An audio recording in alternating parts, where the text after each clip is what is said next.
Êxodo 17, versículo 1 vai dizer assim: toda a comunidade de Israel partiu do deserto de Sim, andando de um lugar para outro, conforme a ordem do Senhor, acamparam em Refidim, mas lá não havia água para beber. Por essa razão, queixaram-se a Moisés e exigiram: dê-nos águas para beber. E ele respondeu: por que se queixam a mim? Por que colocam o Senhor à prova? Mas o povo estava sedento e reclamou a Moisés: por que você nos tirou do Egito? Foi para nos matar de sede a nós, aos nossos filhos e aos nossos rebanhos? Então Moisés clamou ao Senhor: que farei com este povo? Estão a ponto de apedrejar-me. Respondeu-lhe o Senhor: passe à frente do povo. Leve com você algumas autoridades de Israel. Tenha na mão a vara com a qual você feriu o Nilo e vá adiante. Eu estarei à sua espera no alto da rocha do Monte Horebe. Bata na rocha e dela sairá água para o povo beber. Assim fez Moisés à vista das autoridades de Israel, e chamou aquele lugar de Massá e Meribá, porque ali os israelitas reclamaram e puseram o Senhor à prova, dizendo: o Senhor está entre nós ou não? Sucedeu que os amalequitas vieram atacar os israelitas em Refidim. Então Moisés disse a Josué: escolhe alguns dos nossos homens e lute contra os amalequitas. Amanhã tomarei posição no alto da colina, com a vara de Deus em minhas mãos. Josué então foi lutar contra os amalequitas, conforme Moisés tinha ordenado. Moisés, Arão e Hur, porém, subiram ao alto da colina. Enquanto Moisés mantinha as mãos erguidas, os israelitas venciam. Quando, porém, as abaixava, os amalequitas venciam. Quando as mãos de Moisés já estavam cansadas, eles pegaram uma pedra e a colocaram debaixo dele, para que nela se assentasse. Arão e Hur mantiveram erguidas as mãos de Moisés, um de cada lado, de modo que as mãos permaneceram firmes até o pôr do sol. E Josué derrotou o exército amalequita ao fio da espada. Depois o Senhor disse a Moisés: escreve isso num rolo, como memorial, e declare a Josué que farei os amalequitas sejam esquecidos para sempre debaixo do céu.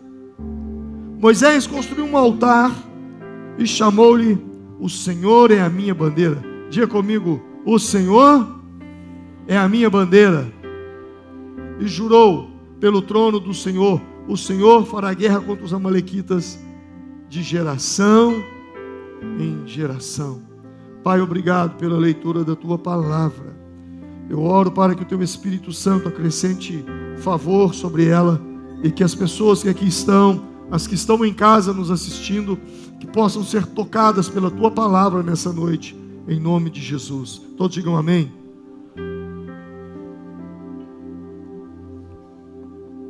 O texto diz que, tão logo o povo hebreu saiu do Egito, eles estavam caminhando no deserto, em direção à terra prometida,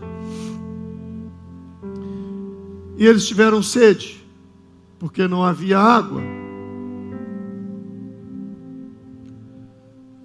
Então eles começaram a reclamar com Moisés: você nos tirou do Egito para nos matar de sede aqui.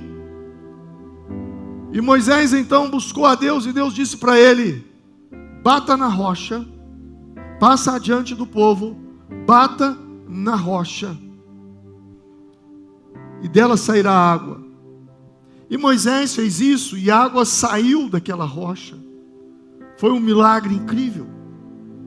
Eles beberam água, eles se fartaram de água, eles ficaram imensamente felizes, porque Deus ouvira eles de operar um grande milagre no deserto. A água saindo de uma pedra no deserto. Mas tão logo eles estavam jubilando, se alegrando, festejando a vitória que eles tiveram, a conquista da água, surge uma mensagem. Os amalequitas estão atacando na retaguarda. Moisés então para o povo e envia Josué para lutar contra os amalequitas, e ele sobe para o alto de uma montanha. E lá no vale estavam os hebreus e os amalequitas. Estavam guerreando. E a Bíblia diz que quando Moisés levantava as mãos, o povo de Israel vencia. Mas quando Moisés se cansava e abaixava as mãos, os amalequitas prevaleciam sobre os israelitas. E então Arão e Ur levantaram as mãos de Moisés e ficaram ajudando Moisés a erguer as mãos, mas houve um momento que eles também se cansaram, e então eles abaixaram as mãos, e o povo hebreu estava perdendo a guerra, até que eles colocaram 2 pedras debaixo das suas mãos, e ele assim ficou, e o povo venceu aquela batalha, o povo de Israel. E terminada aquela guerra, Moisés edificou um altar ali, construiu um altar de pedras, e disse: o nome desse altar será Jeová Nissi, o Senhor é a minha bandeira. Irmãos, quando eu olho para esse texto,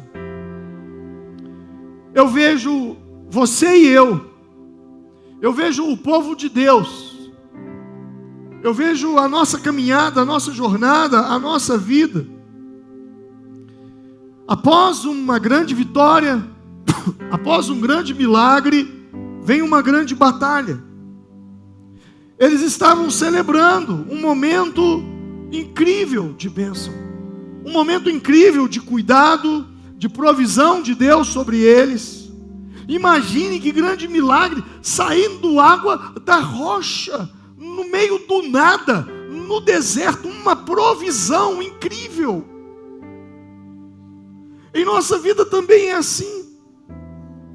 Às vezes estamos experimentando um milagre, uma bênção enorme, uma conquista, algo tão bom que está acontecendo no casamento, um momento tão bom no casamento, um filho que nasceu, uma conquista, você está celebrando, meu Deus, que bênção, que maravilha. Você está contando para as pessoas: olha, Deus tem me abençoado tanto, tem acontecido isso, aquilo outro comigo. Mas no meio de tanta alegria, surge uma notícia ruim. Estamos sendo atacados por um inimigo. Quantos de nós fomos surpreendidos neste ano da mesma maneira? No momento que você estava celebrando, no momento que você estava comemorando, você até dizia para si mesmo: eu nem acredito que eu estou vivendo isso, eu nem acredito de tão bom.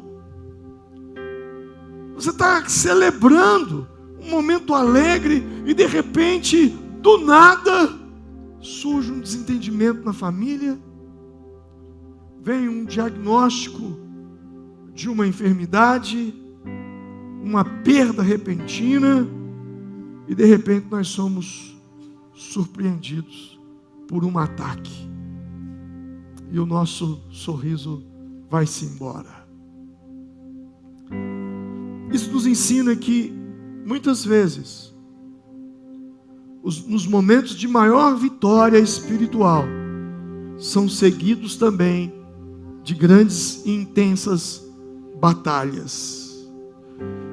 Ao longo destes anos de caminhada com Deus, na minha vida cristã, eu tenho aprendido que a vida, ela é cíclica, é um ciclo. Nós passamos por necessidades, por dificuldades, clamamos a Deus,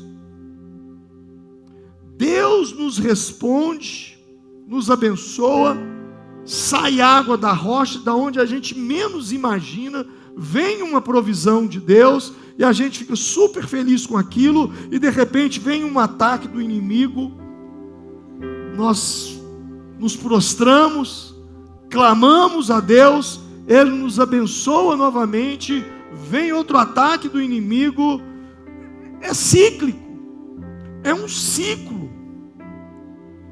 E eu tenho aprendido que o propósito de Deus não é nos desanimar, permitindo que essas coisas aconteçam, mas é para nos fortalecer, para nos ensinar a depender mais dEle e não de nós mesmos. Sabe por que Deus permite esses ataques? Para que se cumpra aquilo que está em Hebreus, capítulo 12, versículo 27. Lá diz assim: esta palavra ainda uma vez significa a remoção das coisas abaladas, isso é, das coisas criadas, para que as que não são abaladas permaneçam. Deus permite nós passarmos por ataques, passarmos por guerras, por batalhas, por momentos de conflitos, por momentos ruins em nossa vida. Para quê? Para que as coisas que são abaláveis na nossa vida, essas coisas sejam abaladas e elas caiam por terra, para que as que não são abaláveis permaneçam. É como o sacudir de uma árvore. Às vezes Deus permite que nós passamos por um momento que nós somos sacudidos, literalmente sacudidos. Às vezes pensamos que nem vamos conseguir permanecer em pé, mas Deus permite isso acontecer. Para quê? Deus permite isso acontecer para que coisas que são abaláveis, que estão na minha vida, sejam abaladas e caiam, para que aquelas que não são abaláveis permaneçam em mim, permaneçam em nós, porque depois de algumas conquistas, nós carregamos algumas coisas que são desnecessárias dentro de nós, algumas vaidades, alguns orgulhos bestas, algumas situações, e então Deus permite a guerra para trazer uma poda, para que aquilo que é abalável, seja abalado. Jesus disse em João 15:2, todo ramo que estando em mim não dá fruto, Ele o corta, e todo o que dá fruto, Ele limpa, Ele poda, para que dê mais fruto. Então Deus permite guerras, Deus permite batalhas, Deus permite conflitos em nossas vidas. Para quê? Para que haja uma poda. Uma árvore só produz mais fruto se ela for podada. E aí vem a pergunta: e o que eu faço em momentos assim? Eles tinham um objetivo, eles tinham um alvo, eles estavam saindo do Egito e estavam indo para a terra onde hoje é Israel. Lá antes se chamava Canaã. Porém, quando Moisés recebe a notícia de que há um ataque, lá na retaguarda, ele pausa o objetivo e ele vai lutar contra o inimigo. Se Moisés tivesse continuado a sua jornada, ele teria chegado no destino sozinho, sem o povo, porque o povo teria sido destruído no caminho. Assim sou eu, assim é com você, assim também somos nós. Do que adianta nós alcançarmos objetivo na vida? Do que adianta nós alcançarmos o sucesso se ao longo do caminho nós perdemos as pessoas mais importantes da nossa vida? O que adianta nós alcançarmos o objetivo que nós propomos lá atrás, sair do estado A para o estado B, se nessa caminhada, se nessa trajetória, as pessoas que mais amamos ficam caídas no caminho? Eu e você precisamos entender isso. Na vida não é diferente. O sonho de conquistar não é maior do que as pessoas que nós amamos. O sonho de ser bem-sucedido, O sonho do sucesso não é maior que a nossa família. A bem da verdade, nenhum sucesso no mundo compensa o fracasso da sua família, o fracasso do seu casamento, o fracasso do seu lar. Que adianta você chegar no topo e olhar para trás e ver a sua família destroçada no meio do caminho, seus filhos destruídos, seu casamento destruído? Do que adianta isso? O que adianta conquistar o primeiro lugar e depois não ter com quem comemorar, porque todos ficaram tombados no caminho? Quando Moisés recebe a notícia do ataque, ele pausa a caminhada e se prepara para a guerra. E ele diz a Josué: vai para a batalha, porque eu vou para o cume do monte. A estratégia é lutar e orar. Diga comigo, a estratégia é lutar e orar. É isso que eu e você precisamos fazer. Lutar e orar, lutar e orar, lutar e orar. Não podemos nos dedicar somente à luta, à guerra, e nem podemos nos dedicar somente à oração, mas nós precisamos lutar e orar, lutar e orar. Fazer as duas coisas. Diz que havia dois pescadores,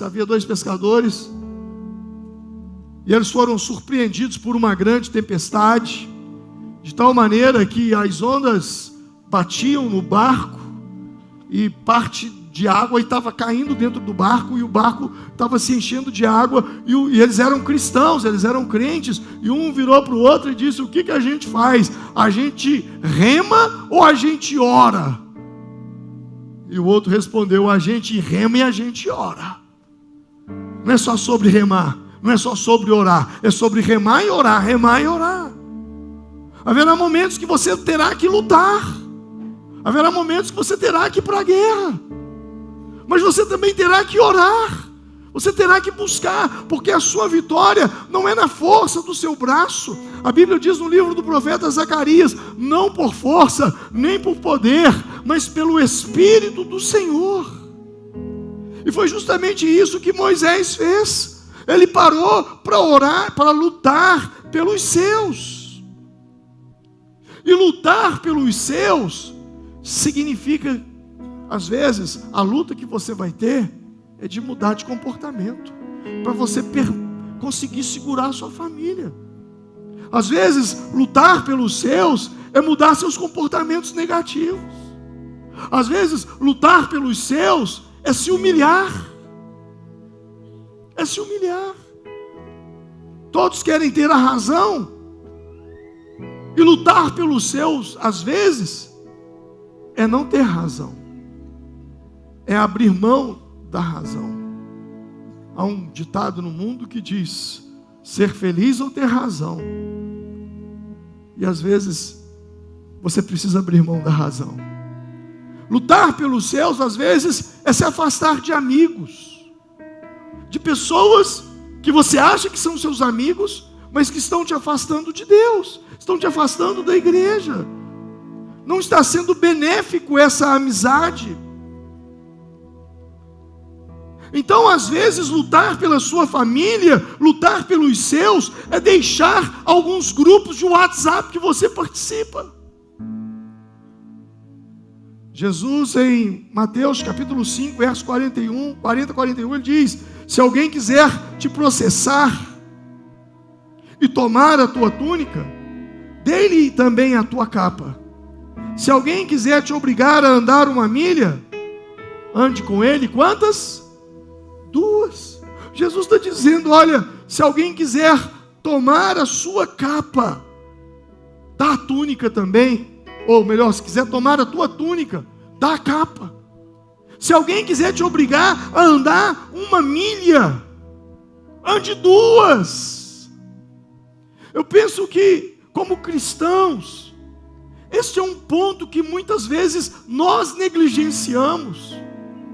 Nós desistimos de pessoas. Às vezes vale a pena andar mais uma milha. Ande mais uma milha. Esforce-se um pouco mais.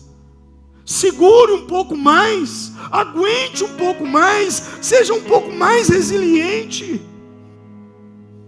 Os legendários entendem bem isso, porque na montanha nós somos desafiados a andar 1 milha a mais.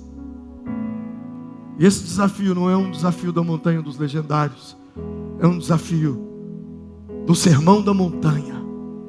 Jesus disse: ande mais 1 milha. Ande mais 1 milha no seu casamento. Ande mais 1 milha com a sua esposa. Ande mais 1 milha com o seu marido. Pastor, eu já não aguento mais. Ande mais 1 milha. Aguenta mais um pouco. Suporte mais um pouco. E quantas vezes nós somos negligentes nessa palavra de andar mais 1 milha. Quando Jesus disse: se alguém quiser tomar a sua túnica, dá a capa. Sabe por que Jesus está falando? Olha, por que você vai brigar por uma túnica? Brigar por uma túnica é: não, eu tenho a razão, a túnica é minha. Não, a túnica é minha. Não, a túnica é minha. Então toma a túnica. Você quer levar a capa também? Leva a capa. Leva. Gente, isso é leveza de vida. Viver isso aqui é viver leve, é ter uma vida leve. Eu não vou entrar numa disputa por uma túnica. Toma a capa também, leva tudo. Se precisar, ande mais 1 milha. Muitas coisas não acontecem porque nós desistimos na 1ª milha. Nós não queremos andar a 2ª milha. Nós somos uma geração que desiste muito fácil, que desanima muito fácil. Moisés foi lutar pelos seus, e lutar pelos seus foi parar um projeto para ver quem estava sendo atacado lá no fundo da fila. E ele foi orar. Ele foi orar e foi buscar a Deus. E orar nos fala de lugar secreto, nos fala de lugar sem holofotes, sem luzes, só você e Deus. E quando você se dedica a orar, não espere por reconhecimento. Quem ora não tem rosto, quem ora não tem face. Não espere por reconhecimento pelas suas orações, porque oração é como fundamentos. Essa galeria que está aqui, ela foi projetada para suportar 700 pessoas assentadas em cima. E quando a gente olha assim, tudo muito bacana, tudo muito bonito. E eu me lembro que quando nós fizemos esse projeto, primeiro nós contratamos um arquiteto, foi o mesmo arquiteto que fez a Igreja Batista Central, ele que elaborou essa galeria, e ela é perfeita. Eu acho uma das galerias mais perfeitas é essa, porque de qualquer ponto onde você está aí, você tem uma visão muito clara daqui do púlpito. E eu virei para o engenheiro e disse: olha, eu não quero muitos pilares aqui. E aí o arquiteto falou: pastor, vamos fazer uma coisa, vamos contratar um engenheiro calculista, porque a gente já tinha um engenheiro que tinha feito cálculo para suportar o peso. E aí então nós contratamos um calculista. E esse engenheiro julgou o preço da obra lá embaixo, porque o cara já trabalhava com isso. E quando ele foi tirando aquele monte de pilar, aí eu comecei a ficar com medo. Eu que não queria tanto pilar, agora eu falei: olha, mas isso aqui vai suportar? Ele falou assim: vai, porque a fundação será muito boa.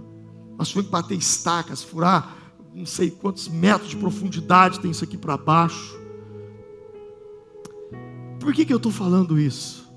Porque o que sustenta o peso é o que está lá embaixo. E o que está lá embaixo, ninguém vê. Está debaixo do chão. A oração, ela é assim. Ela é como uma fundação de um prédio. Todos, quando chegam numa construção, num prédio, né, os arquitetos, eles fazem coisas assim que deixam a gente de queixo caído. E a gente olha e admira as luzes brilhantes, as paredes bem pintadas, os vidros reluzentes, a fachada impressionante, mas pouca gente percebe a fundação oculta que sustenta tudo isso. Sem ela, nada do que é visível poderia permanecer em pé. Então, o que me chama a atenção, você está em Êxodo capítulo 17, olha o versículo de número 13 comigo. No versículo 13, diz assim: e Josué derrotou o exército amalequita ao fio da espada. O texto está dizendo que quem derrotou o exército amalequita? Quem? Quem foi o vencedor? Quem foi o vencedor? Josué. Ele venceu. Aos olhos de todo mundo, foi ele que venceu.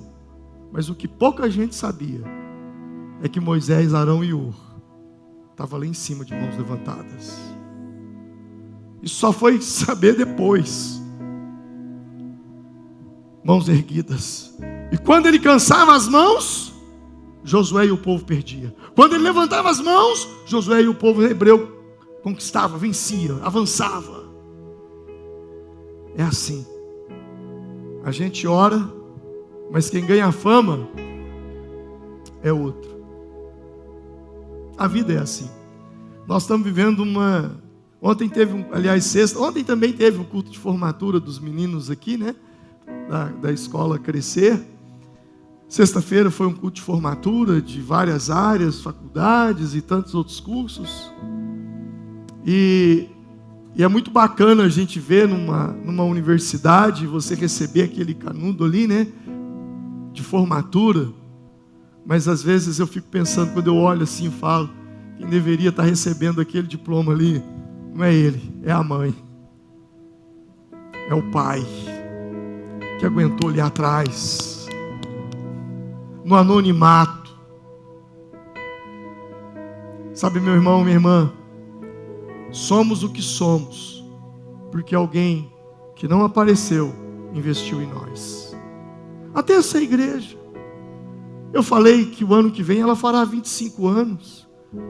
E é muito lindo a gente ver tanta coisa acontecendo, uma semana intensa, tanta coisa bonita acontecendo, tanta gente se convertendo, a igreja crescendo, a gente já está começando a discutir um outro lugar, já existe essa discussão na mesa entre nós. Mas antes de nós, passou um povo aqui, que a maioria de vocês não conheceram. Eles fizeram as bases, eles fizeram as fundações, para que nós pudéssemos viver esse momento. Eles pavimentaram a nossa estrada, numa época em que crente era ridicularizado, nem se falava evangélico, protestante, ou falava assim, o povo de outra lei. Já ouviu isso, né? E eles aguentaram firme, eles foram humilhados, para que nós hoje pudéssemos viver o que temos vivido. Então não é sobre o que vivemos, é sobre as bases, é sobre as fundações. Não é sobre aquilo que vemos, mas é sobre aquilo que está por debaixo. E é a oração, é a busca, é a consagração. O texto diz que quem venceu foi Josué, mas na verdade quem venceu foi Moisés, foi Arão, foi Hur. Porque aconteceram outras batalhas, e a Bíblia diz que nem precisaram tirar a espada da bainha, o próprio Deus fez, como aconteceu com o rei Senaqueribe. 185 mil homens morreram numa só noite por um anjo. Então é sobre oração. Mas o que me chama a atenção é que eles foram atacados pelos amalequitas. E quem eram os amalequitas? Os amalequitas eram primos deles, porque os hebreus, eles eram descendência de Jacó. Abraão, Isaac e Jacó. E os amalequitas eram descendentes de Esaú, que era irmão de Jacó. Então eram primos, uma guerra entre primos. E me chama muita atenção, porque no texto, lá em Deuteronômio, e nós vamos ler, Deus fala o seguinte, no capítulo 25, versículo 19: quando o Senhor, o seu Deus, lhe der descanso de todos os inimigos ao redor, na terra que o Senhor, o seu Deus, lhe dá como herança, apaguem a memória de Amaleque de debaixo do céu. Não se esqueçam. Não se esqueçam. O que Deus está falando para eles? Para eles não se esquecerem. Vocês não se esqueçam de Amaleque. Não se esqueçam. Já os egípcios, Deus falou: esquece esse povo. O povo que vocês verão agora, nunca mais os verá depois do mar. Nunca mais verão esse povo. Deus fala para eles: olha, esqueçam os egípcios. E os egípcios, o que os egípcios fizeram com eles? Escravizaram por 430 anos. 430 anos eles foram escravos no Egito. E agora vem Amaleque e Deus diz: não esqueça. Eu fico me perguntando, por que eles deveriam esquecer o Egito que os escravizou 430 anos e não esquecer os amalequitas que os atacou algumas vezes? Os amalequitas atacavam quem ficava atrás. Imagine, a Bíblia diz que Moisés saiu com 600 mil homens. 600 mil homens foram contados. Não foram contados mulheres e crianças. E nós sabemos que mulher é a maioria. São a maioria. Desculpa. E saíram com mulheres e crianças. Então alguns estudiosos, alguns teólogos dizem que foi aproximadamente 2,5 milhões de pessoas. Imagina 2,5 milhões de pessoas andando em fila indiana. Quem ficava lá atrás? E quem ia à frente? À frente iam os fortes, os guerreiros, a infantaria, a artilharia pesada. Mas quem ia lá atrás? Quem estava no fundo? Idosos, grávidas, mulheres que estavam amamentando, pessoas que estavam enfermas. E Amaleque atacou justamente essas pessoas. Por quê? Porque elas estavam cansadas, elas ficavam lá no fundo. A estratégia era atacar os alvos fáceis, indefesos. Agora fica a pergunta: por que Deus disse, esqueça os egípcios, mas não esqueçam os amalequitas? Porque muitas vezes nós estamos preocupados com o que fazemos, mas Deus se preocupa com a motivação com o que fazemos. Por exemplo, por que Deus falou esqueça os egípcios? Se os egípcios os escravizou por 430 anos. Por quê? Qual era a motivação dos egípcios ao escravizar os hebreus? A motivação era essa: e disse ao povo: eis que o povo dos filhos de Israel é maior e mais forte do que nós. Eles são mais fortes, então vamos escravizá-los antes que alguma coisa aconteça.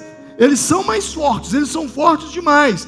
Agora, qual foi a motivação dos amalequitas? Deuteronômio 25, 17, 18 diz: lembrem-se do que Amaleque fizeram com vocês no caminho quando saíram do Egito. Eles os atacaram no caminho quando vocês estavam cansados e fracos, e mataram todos os que estavam na retaguarda. Eles não temeram a Deus. Os egípcios atacou os hebreus porque eles eram fortes demais. Os amalequitas atacaram os hebreus porque eles estavam fracos demais. Tem gente na vida que pode te prejudicar porque tem medo de você. É uma espécie de se armar contra você. Mas tem gente na vida que pode te prejudicar porque quer que você tenha medo deles. Ou seja, um te ataca para se defender, os egípcios, e outro te ataca para te destruir, os amalequitas. Então Deus disse: não se esqueça deles. Porque eu envio vocês, disse Jesus lá em Mateus capítulo 10, 16, eu envio vocês como ovelhas para o meio de lobos. Portanto, sejam prudentes como as serpentes e simples como as pombas. Tem coisas que pessoas nos fizeram, ou que fizeram contra nós, que nós precisamos esquecer. Mas tem coisas que pessoas fizeram contra nós que nós não podemos esquecer. Pastor, quando o senhor diz que a gente não pode esquecer, o senhor está falando que a gente não deve perdoar. Não, não é sobre isso. Perdão não tem nada a ver com esquecimento. Tem gente que pensa que perdoar é esquecer. E perdoar não é esquecer. Existem situações e fatos que te ocorrem no decorrer da vida que você jamais esquecerá. Mas você perdoou. E como é que eu sei que eu perdoei se eu não esqueci? Eu sei que eu perdoei quando eu me lembro e eu não sinto nada. Eu não sinto raiva, eu não sinto ódio, eu não sinto vingança, desejo de vingança, eu não sinto nada. Aquilo não faz diferença para mim. Então, quando eu digo que existem situações que a gente precisa esquecer e existem situações que a gente não pode esquecer, por que eu falo isso? Porque tem muita coisa que nunca mais vai te acontecer. Então, você deve pôr um ponto final e esquecer. Mas tem coisas que aconteceram no passado e podem acontecer de novo. Por isso, a Bíblia vai nos dizer em Mateus capítulo 10, versículo 16: sede prudente como a serpente, simples como a pomba. Diga comigo, eu preciso ser prudente como uma serpente e simples como uma pomba. Você precisa ter a simplicidade da pomba para ter uma vida leve. Mas você não pode ser tolo. Você não pode, no linguajar mineiro, você não pode ser bobo. Aí eu vou lá para a roça e digo, você não pode ser um jacu. Você tem que ser prudente como uma serpente. E o que é a prudência da serpente? Há uma frase que vai explicar isso. Há uma frase muito falada hoje, até nas redes sociais, e essa frase diz assim: existem 3 tipos de pessoas que você não pode esquecer na vida. A primeira, quem te colocou em tempos difíceis. Nunca esqueça de quem te colocou em tempos difíceis. Seja simples como uma pomba, mas seja o quê? Prudente como uma serpente. Provérbios 22, 3 diz: o prudente percebe o perigo e busca refúgio. O inexperiente, o simples, o tolo, ele segue adiante e sofre as consequências. Então, quem já te prejudicou, não se esqueça, porque pode te prejudicar de novo. Quando os irmãos de José o traíram, o lançaram numa cova, o venderam como escravo e mentiram para o pai, levando a roupa dele suja de um sangue de animal que eles mataram no caminho, falando que era o sangue de José. Você conhece essa história? José vai para o mercado de escravo, ali ele é levado para cá, comprado por Potifar, ele é caluniado pela mulher dele, ele vai para a cadeia, depois ele se transforma em governador do Egito. Você conhece a história? Mas quando José, quando seus irmãos vêm ao Egito, e ele traz a família dele para o Egito, aí eu já estou adiantando a história, José morava no palácio. José poderia ter pego os seus irmãos e colocado no palácio para morar com ele, mas a Bíblia não diz que ele fez isso. A Bíblia diz que ele trouxe a sua família para o Egito, os ajudou, tirou eles da fome e os levou para a terra de Gósen. Quem está entendendo? Ele não arrumou um quarto do lado da casa dele para botar a família dele, não. Porque eu, José, tive uma transformação. Eu, José, passei por momentos difíceis, tive uma experiência profunda e poderosa com Deus.